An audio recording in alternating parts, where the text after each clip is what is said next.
مفتی صاحب سب سے پہلے مجھے یہ بتائیں کہ کچھ لوگ جو ہیں وہ ناشکرے ہوتے ہیں اور اللہ تعالیٰ کی نعمتوں کی قدر ہی نہیں کرتے، تو ان لوگوں کے لیے اللہ تعالیٰ کیا کہتا ہے؟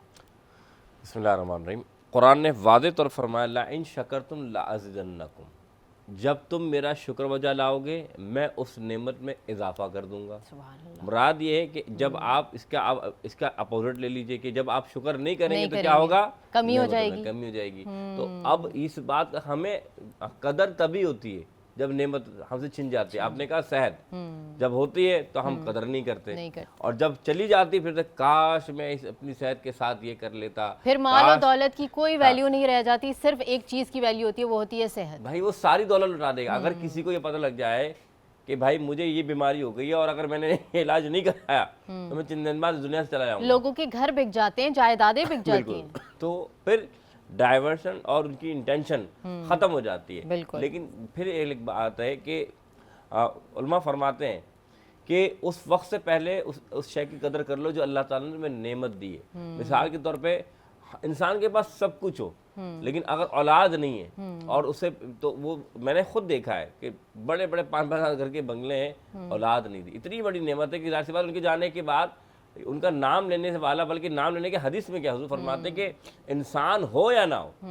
لیکن اولاد اگر ہے تو سارے نامہ اعمال کی نیکیاں بند، لیکن جو اولاد نیکی کرتی ہے وہ نامہ اعمال میں والدین کے جاتا رہتا ہے۔ اب سوچئے کہ کتنی بڑی نعمت سے بندہ محروم رہتا ہے۔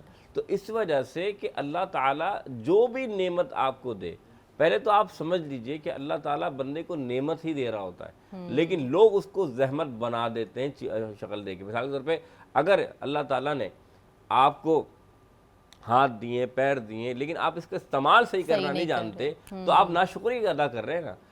اللہ نے یہ زبان دی سچ بولنے کے لیے، آپ جھوٹ بولنا شروع کر دیں۔ اللہ نے دیے اس ہاتھ کے ساتھ اچھے کام کرنے کے لیے، آپ لوگوں پہ ظلم کرنا شروع کر دیں۔ تو اصل ناقدری تب ہوتی ہے جو چیز ہے اس کا استعمال غلط ہو، تو پھر اسے ناقدری کہلاتے ہیں۔ اور پھر کیا ہوتا ہے؟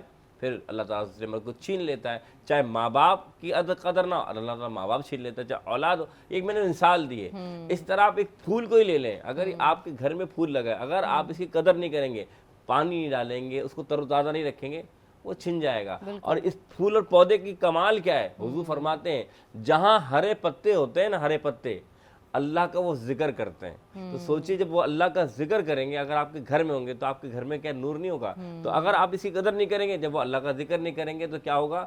رحمتیں، برکتیں ختم ہو جائیں گی۔ تو ہر شے اللہ کی نعمت ہے، بس آپ نے دیکھنا ہے کہ اس نعمت کا استعمال آپ کیسے کرتے ہیں۔ بالکل، بے شک۔